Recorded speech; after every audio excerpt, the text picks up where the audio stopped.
Hello दोस्तों, welcome to my channel happy tech. Active directory असल में है क्या? इसकी डेफिनेशन अगर देखी जाए तो यूँ लिखा जाता है कि active directory is a hierarchical database file which stores information about users, access authentication, and then as well as the computers, groups, services and resources which they are available in the network.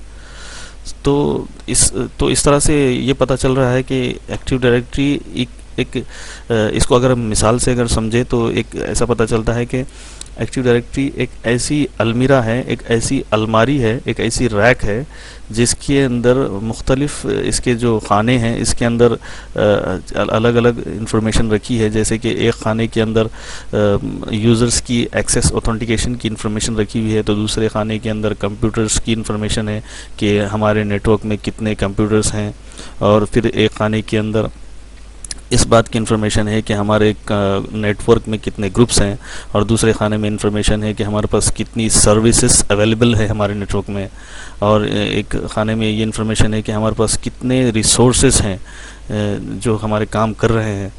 तो इन सब चीज़ों की information active directory domain services file में होती है। ये भी मालूम कर लेना चाहिए कि एक्टिव डायरेक्टरी की ज़रूरत क्यों है, तो ताकि हम हमारा जो रिसोर्सेज है उनकी मैनेजमेंट सेंट्रली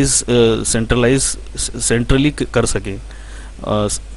अगर इसको इंग्लिश में बोला जाए तो इस तरह बोला जाता है कि to centralise and decentralise the resource management, और to centrally organise and manage user accounts, computer groups and network resources, and enable authorised users to easily locate network resources. यानी कि हमारा जितना भी हमारा जो नेटवर्क है उसका मैनेजमेंट हम ताकि सेंट्रली कर सकें, इसलिए हमें एक्टिव डायरेक्टरी डोमेन सर्विसेज की ज़रूरत है। उसके साथ साथ ने भी यूज़र्स है इनका एक्सेस का ऑथेंटिकेशन भी हम सेंट्रली कर सकें। और तीसरी बात, हमारे जितना भी हमारा जो नेटवर्क है इसकी हमारे पास सेंट्रली सारी इन्फॉर्मेशन अवेलेबल हो।